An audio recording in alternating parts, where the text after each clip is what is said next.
Ngayon pong deadline na ng franchise consolidation ng mga jeepney, papaano na kaya ang biyahe ng mga tradisyonal na jeepney simula po bukas?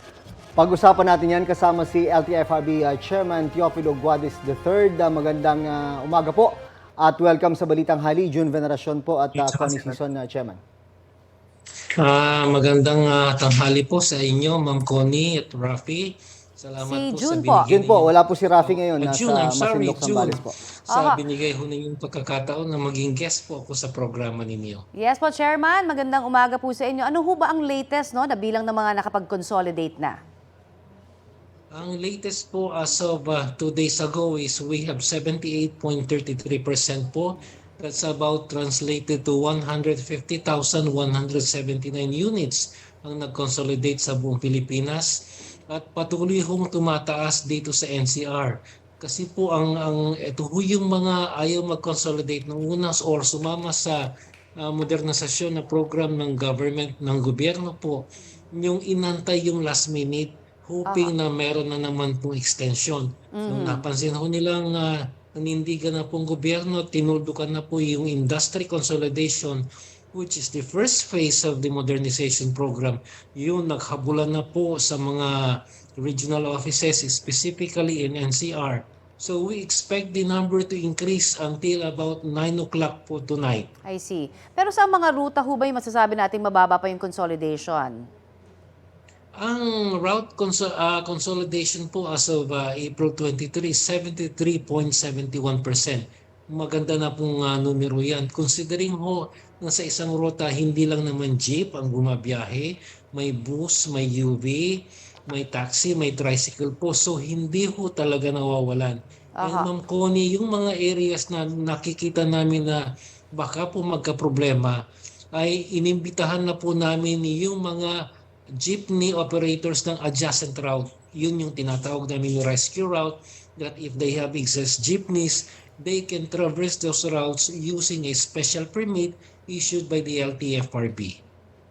Chairman, si June po ito. Bukas po simula ay paano ang magiging sistema ng LTFRB at DOTR para dun sa mga hindi aabot sa deadline ngayong araw.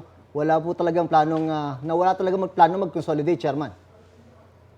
Sir June, ang ginagawa na po namin ngayon, hinahanda ho namin yung mga notices sa kanila. Pagpapaliwanagin po namin sila as part po ng due process ng batas natin kung bakit hindi kailangan matanggalan yung prangkisa nila.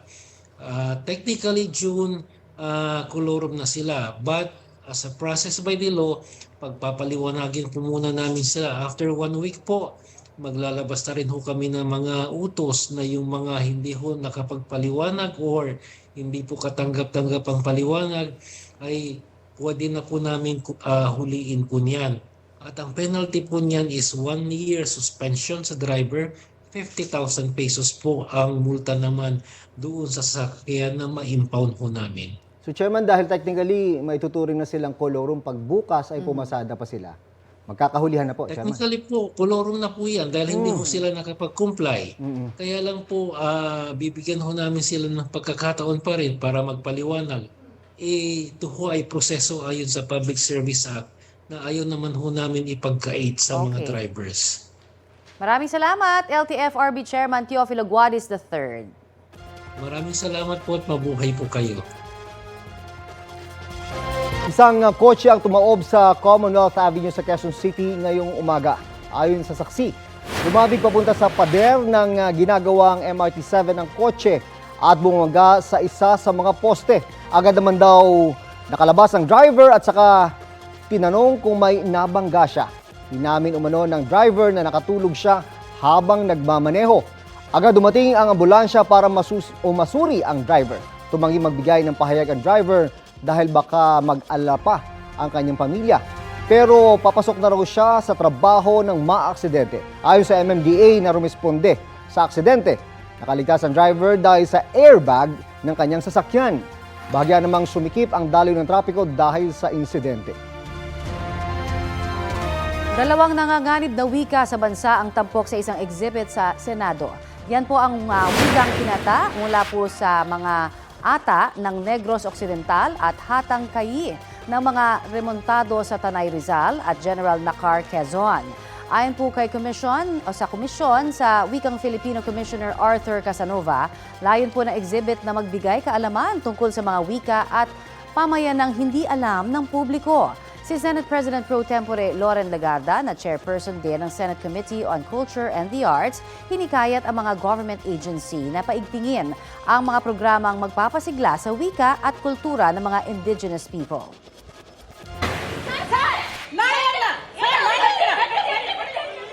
Naghihiyawan ang magkakapitbahay na yan sa India. Ang isang sanggol na 8 buwang gulang nakadapa pala sa bingit ng bubong sa ikalawang palapag.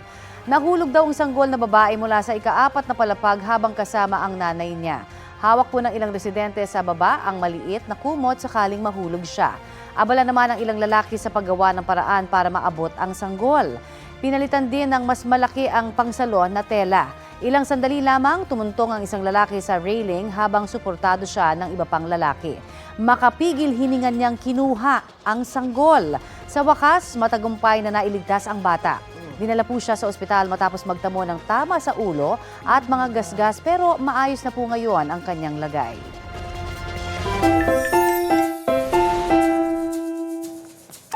Diba, alam naman natin, di lang tayo ang apektado sa init. Diba? Pati na rin syempre yung ating mga pets. Oo, kaya po laging tatandaan, keep them hydrated with tubig. At kung ayaw nyo rin daw ng judgmental na titig, Oo, diba? huwag nyo nga alisin ang favorite na pampalamig. Ay naman, kaysa magsabi ho ng masasamang words, napabuntong hininga na lamang ang aso from Bulacan na si Toby. Paano ba naman? Pinatay pala ni Fur Mommy ang pampalamig na AC. Sleeping tambay parati sa kwarto ang cutie Shih Tzu. Always on kasi ang aircon. Dahil work from home ang owner na si Crystal Dispo. Pero dahil off na noon sa trabaho, off na rin pala ang aircon. Lang hits sa netizens ang init reaction ni Toby. Ang video, mahigit 400,000 na ang views. Ayan. Trending! O, diba? Kung ganyan kakapal talaga ang iyong balahibo, talaga ka. Oo. Buntong hininga. Tsaka iba ang tingin niya ha. Masama Oo. ang tingin na. Huwag mo akong papatayan ng aircon. Ang electric bill, Trending! trending! Ayun lang. Yun ang iniisip kasi ng owner. Pero Diba? si Shih Tzu, wapak eh. Naman, Kaya nga daw mayaman si siya mama. fur baby, di ba? Kailangan bini-baby. Ayan. Kapuso, para sa mga maiinit na balita, mag-subscribe sa GMA Integrated News sa YouTube.